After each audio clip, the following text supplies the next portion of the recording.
میرے ابو کا چلان نہ کیجیے، میری والدہ فوت ہو چکی ہوئی ہے، میری ایک 6 ماہ کی بہن ہے جو کہ پھپھو کے پاس پل رہی ہے، میرے والد رکشہ چلاتے ہیں اور جو کچھ کماتے ہیں میری چھوٹی بہن کے دودھ پہ خرچ ہو جاتے ہیں یا مجھ پر خرچ ہو جاتے ہیں۔ یہ کہنا تھا جب اس کا والد ہے وہ سڑک پر رکشہ چلا رہا ہوتا ہے، ایک ٹریفک اہلکار اس کو روکتا ہے، روکنے کے بعد جب چلان کرنے لگتا ہے تو فوراً بچہ بول پڑتا ہے، اور بچہ بولتے ہوئے رو پڑتا ہے کہ میری والدہ فوت ہو چکی ہوئی ہیں، ہمارا کمانے والا گھر میں کوئی نہیں ہے، میری 6 ماہ کی ایک بہن ہے جس کی دیکھ بھال ظاہر ہے کرنا مشکل ہے، جب میرے والد باہر نکل آتے ہیں کام کرنے کے لیے آتے ہیں تو اس کے بعد میری پھپھو جو ہیں وہ اس بچی کی دیکھ بھال کرتی ہیں، اور میرے والد جو کچھ اس رکشے سے کماتے ہیں وہ یا تو دودھ میں خرچ ہو جاتے ہیں یا گھر کی دوسری ضروریات میں خرچ ہو جاتے ہیں۔ تو اگر آپ چلان کر دیں گے تو یا تو ہمارے گھر کی دوسری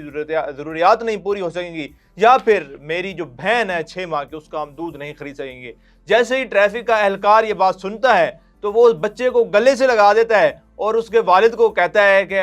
ہم آپ کا اس بار تو چلان نہیں کریں گے، لیکن آپ کوشش کیجئے گا، آپ اپنا لائسنس بھی بنوا لیجئے اور کسی قسم کی قانون شکنی نہ کیجئے تاکہ آئندہ بھی آپ کا چلان نہ ہو۔ اس کے ساتھ ساتھ وہ ٹریفک اہلکار جو ان کی مدد بھی کرتا ہے۔ اب یہ ایک مثبت چہرہ ہے ہمارے ٹریفک پولیس کا، ہمارے اہلکار کا، کیونکہ یہ بھی وہ لوگ ہیں جو ظاہر ہے ہم میں سے ہی کچھ ایسے لوگ ہوتے ہیں جو ٹریفک اہلکار بن جاتے ہیں، پولیس میں چلے جاتے ہیں، کچھ مختلف اداروں میں چلے جاتے ہیں، تو یہ ہم میں سے ہی لوگ ہوتے ہیں، ہم جیسے ہی لوگ ہوتے ہیں، بس ان میں فرق یہ ہوتا ہے کہ ظاہر ہے ان کو ایک ذمہ داری مل جاتی ہے، ایک کام مل جاتا ہے، اور وہ ذمہ داری ظاہر انہوں نے پوری بھی کرنی ہوتی ہے اور ادا بھی کرنی ہوتی ہے کیونکہ اس چیز کی ان کو تنخواہیں مل رہی ہوتی ہیں۔ لیکن اس طرح کے جب واقعات رونما آتے ہیں تب یہ جو رول ماڈل اس طرح کے پولیس آفیسر ہوتے ہیں وہ ایک مثال قائم کرتے ہیں، جیسے اس پولیس آفیسر نے مثال قائم کی کہ ان کے ساتھ شفقت سے پیش آئے، ان کی امداد بھی کی اور ان کو وارننگ دے کر چھوڑ دیا کہ آئندہ اگر آپ لوگوں نے خدا نخواستہ قانون شکنی کی تو پھر آپ کا لازماً چلان ہوگا۔